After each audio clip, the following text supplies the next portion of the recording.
गांधी टोपी का किस्सा। कहां गायब हो गई गांधी टोपी? पीपल्स अपडेट पर देखिए आजादी के बाद से अब तक गांधी टोपी का इतिहास। नमस्कार दोस्तों, मैं Rashid Ahmad Khan. People's update news portal के यूट्यूब चैनल के पॉडकास्ट में आपका स्वागत है। दोस्तों, मध्य प्रदेश की राजनीति में एक दौर था जब राजनेताओं के सिर पर गांधी टोपी शान गरिमा के साथ प्रतिष्ठा का प्रतीक बनी हुई थी। आजादी के आंदोलन से लेकर मध्य प्रदेश के गठन तक के प्रारंभिक दौर में राजनेता इसे शान से धारण करते थे। अब वह दौर भी आ गया है जब राजनेताओं के सिर पर से गांधी टोपी विलुप्त होती जा रही है।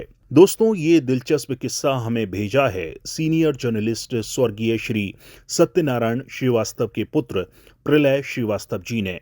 प्रलय जी जनसंपर्क विभाग में संयुक्त संचालक हैं। तो सुनिए गांधी टोपी की पूरी कहानी। लगभग 6 दशक तक भारतीय राजनीति के इतिहास पुरुष रहे डॉक्टर शंकर दयाल शर्मा जीवन पर्यंत गांधी टोपी धारण करते रहे। भारत के पूर्व राष्ट्रपति डॉक्टर शंकर दयाल शर्मा भोपाल के ही नहीं, संपूर्ण मध्य प्रदेश के माटी पुत्र थे। उनका जन्म 19 अगस्त 1918 को भोपाल रियासत में हुआ था। वह 22 साल की उम्र में स्वतंत्रता संग्राम सेनानी बन गए थे। उनके पिता श्री खुशीलाल शर्मा एक प्रसिद्ध वैद्य थे। उनकी माता का नाम सुभद्रा देवी था। उनकी शुरुआती शिक्षा दिगंबर जैन स्कूल में हुई थी।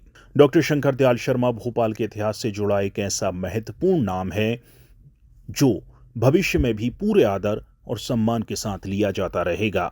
आजादी के पहले और कुछ साल बाद तक भोपाल का नाम भोपाल नहीं भूपाल था।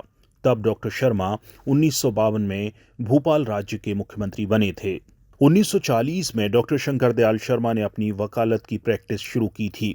उसके बाद उसी साल उन्होंने भारतीय राष्ट्रीय कांग्रेस की सदस्यता ग्रहण कर राजनीति में प्रवेश कर लिया था। 15 अगस्त 1947 को भारत की आज़ादी के समय भोपाल के नवाब ने जब भोपाल को आज़ाद रहने का ऐलान कर दिया था, तब डॉक्टर शंकर दयाल शर्मा ने नवाब के खिलाफ विलीनीकरण आंदोलन का नेतृत्व किया था। उसके बाद नवाब ने 1948 में उन्हें गिरफ्तार करवाकर जेल भेज दिया था। वह 8 महीने तक जेल में रहे। बाद में तत्कालीन भोपाल राज्य की जनता के भारी दबाव में नवाब को उन्हें जेल से रिहा करना पड़ा था। हालांकि इसके बाद 30 अप्रैल 1949 को नवाब भोपाल को भारत में विलय पर सहमत हो गए थे। तब डॉक्टर शंकर दयाल शर्मा का जैसा स्वागत भोपाल की आवाम ने किया था, वह ऐतिहासिक कहा जा सकता है। डॉक्टर शंकर दयाल शर्मा 1950 से 1952 तक भोपाल कांग्रेस के अध्यक्ष बने रहे। 1952 में भोपाल राज्य की विधानसभा चुनाव के बाद उन्हें नई दिल्ली में पंडित जवाहरलाल नेहरू के निवास स्थान पर कांग्रेस विधायक दल का नेता चुना गया था। इस प्रकार डॉक्टर शंकर दयाल शर्मा भोपाल राज्य के पहले मुख्यमंत्री बन गए थे। उस दौर में वे सबसे युवा मुख्यमंत्री थे। वह 1956 तक मुख्यमंत्री पद पर बने रहे। इसके बाद भोपाल का तत्कालीन नवगठित मध्य प्रदेश में विलय हो गया था। तब भोपाल शहर को मध्य प्रदेश की राजधानी बनाने में डॉक्टर शंकर दयाल शर्मा की महत्वपूर्ण भूमिका रही थी। आज हम जो मौजूदा भोपाल में पुराना सचिवालय, लोकायुक्त भवन, भेल, ताजमहल आदि इमारतें देखते हैं, उनके निर्माण या जीर्णोद्धार में डॉक्टर शंकर दयाल शर्मा का महत्वपूर्ण योगदान रहा था।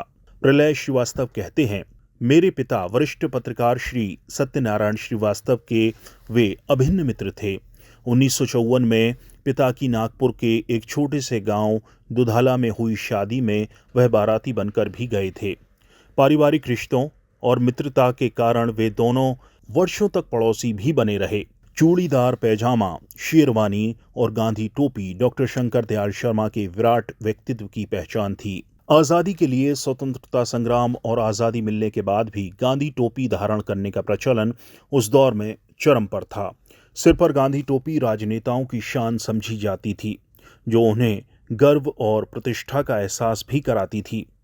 मेरे पास 1952 की वह दुर्लभ तस्वीर भी है जब डॉक्टर शर्मा को दिल्ली में भोपाल राज्य का मुख्यमंत्री चुना गया था।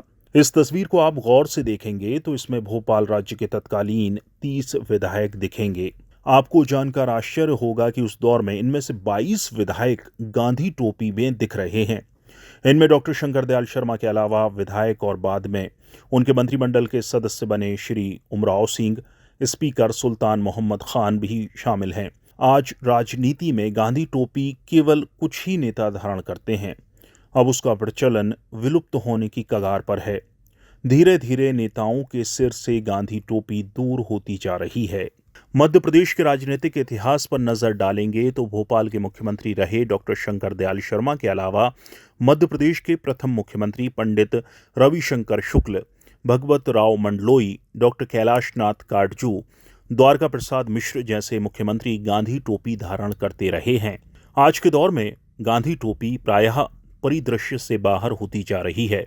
अगर अभी देखें तो मध्य प्रदेश के पूर्व मंत्री राजकुमार पटेल ही गांधी टोपी में दिखते हैं। तो है ना मध्य प्रदेश की राजनीति में गांधी टोपी की ये रोचक कहानी। साथियों, अगर आपके पास भी है ऐसा ही कोई किस्सा या कहानी तो कमेंट बॉक्स में अपना मोबाइल नंबर छोड़ें, हम आपसे संपर्क करेंगे। नमस्कार। न फेक न लेट, देखते रहिए पीपल्स अपडेट।